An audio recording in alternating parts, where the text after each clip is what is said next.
गए हुए थे, उनसे बात किया, मैंने अपना आवेदन भी लेकर गया। वो एनडीए का निर्णय है। अब जैसे लोग बिहार सरकार को जैसे भी चलाएं, उन लोग के ऊपर में है। अभी सोनिया जी का भी तबीयत खराब चल रहा है, सारे लोग वहीं पर लगे हुए हैं। थोड़ा सा डिले हो रहा है। आने वाले समय में हमको लग रहा है कि बहुत जल्दी निर्णय कांग्रेस पार्टी ले लेगी। देखिए, सरकार एनडीए क्या है, हमको रिक्वेस्ट करना है। हम लोग विपक्ष में हैं, तो हम लोग का भी कर्तव्य बनता है कि एनडीए के जो भी मंत्री हैं उनसे मिलकर अपना बात रखें। हमारे साथ बात करने के लिए कांग्रेस विधायक सुरेंद्र कुशवाहा जी है। सर, आज आपकी मुलाकात ग्रामीण कार्य मंत्री अशोक चौधरी से हुई और उसके बाद कहीं ना कहीं बिहार में है कानाफूसी शुरू हो गई कि क्या सुरेंद्र कुशवाहा जी, जैसा कि राज्यसभा चुनाव में भी नदारद थे, क्या अब पाला बदलने की तैयारी में तो नहीं? सबसे पहले आपके चैनल को बहुत बहुत धन्यवाद। रह गई बात कि अशोक चौधरी के पास में जो गए थे, अपने क्षेत्र के विकास के लिए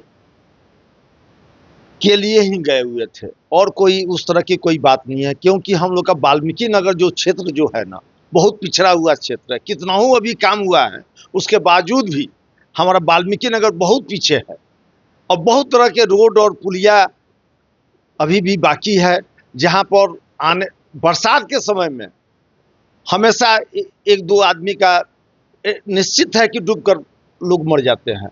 तो उसी पुल के बारे में हम गए हुए थे, उनसे बात किया, मैंने अपना आवेदन भी लेकर गया, उनसे स्वीकृत भी कराकर, और चीफ इंजीनियर को भेजने के लिए उन्होंने आदेश भी दे दिया है।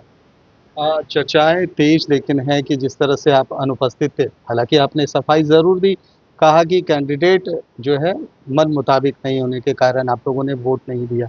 लेकिन क्या लग रहा है कि नीतीश कुमार जो है बिहार का विकास कर रहे हैं, बेहतरी कर रहे हैं, तो क्या उनके साथ चलना क्या मुनासिब नहीं होगा? देखिए, सबसे बड़ा वो एनडीए का निर्णय है। अब जैसे लोग बिहार सरकार को जैसे भी चलाएं, उन लोग के ऊपर में है। और रह गया कि मेरी बात, मैं जहां पर हूं मैं वहां पर ही रहूंगा, इसमें कहीं इटपट नहीं है। कांग्रेस के विधायक दल का नेता अभी तक चुना नहीं गया है। लगातार चर्चा है, विपक्ष भी अब कहीं ना कहीं आप लोगों पर हमलावर है कि आखिर क्या मजबूरियां हैं कि विधायक दल का नेता नहीं चुना गया? देखिए, अभी सोनिया जी का भी तबीयत खराब चल रहा है, सारे लोग वहीं पर लगे हुए हैं। हो सकता है कि अगले सप्ताह में हम भी जाएं उनसे मिलने के लिए। थोड़ा सा डिले हो रहा है। आने वाले समय में हमको लग रहा है कि बहुत जल्दी निर्णय कांग्रेस पार्टी ले लेगा। मंत्री जी की तरफ से क्या आश्वासन क्या मिला? आप गए थे, पुल पुलिया के निर्माण को लेकर आश्वासन उन्होंने क्या दिया है? देखिए, सरकार एनडीए क्या है, हमको रिक्वेस्ट करना है। हम जैसे रिक्वेस्ट किए हुए हैं, उन्होंने आश्वासन भी दिया है कि नहीं, ठीक है, कि जैसे 6 काम लेकर गए हैं, तो 2 काम के लिए बोले हैं कि हम का नाम बटे आपका ये करवा देंगे। तो वही चीज़ हमने उनसे आग्रह कर और रिकमेंड करवाया। लेकिन एनडीए के नेताओं के द्वारा बार-बार चर्चा राज्यसभा चुनाव से पहले की जा रही थी कि जो विधायक अपने क्षेत्र का विकास चाहते हैं, वो एनडीए को राज्यसभा चुनाव में वोट करेंगे। कहीं उसी का प्रतिफल तो नहीं मिलने वाला?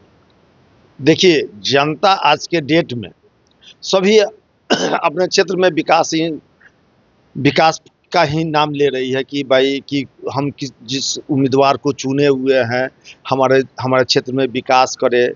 और रह गई बात कि हम लोग विपक्ष में हैं, तो हम लोग का भी कर्तव्य बनता है कि एनडीए के जो भी मंत्री हैं उनसे मिलकर अपना बात रखें, और बात रखने के बाद में ये आ रहा है, कुछ ना कुछ तो हेल्प हमको हमको मिल रहा है। क्या भविष्य में विचार कर सकते हैं? विचार क्या करना है, हम जहाँ पर हैं वहाँ पर हैं। मतलब स्थान पक्का है। एकदम पक्का है, उसमें कहीं इट-पट नहीं है, कुछ लेकिन नहीं। जिस तरह से राज्यसभा चुनाव के दौरान आप लोगों ने कहा कि कैंडिडेट से आप लोग नाखुश थे, तो क्या अब शीर्ष नेतृत्व से कोई बात हुई या कोई विचार हुआ? उसमें कुछ कहीं नहीं विचार हुआ है, और उसका जवाब मैं आपको पहले भी देख चुका हूँ, और उस पर ज़्यादा टिप्पणी करने की कोई ज़रूरत नहीं। तो ये थे वाल्मीकि नगर के कांग्रेस विधायक सुरेंद्र कुशवाहा जी, जिन्होंने साफ तौर पर कहा है कि हम अपने क्षेत्र के काम से गए थे। सियासत होते रहती है, लेकिन क्षेत्र का विकास महत्वपूर्ण है। कैमरा पर्सन गोलू के साथ सुधेंद्र रमन, NBC 24 पटना।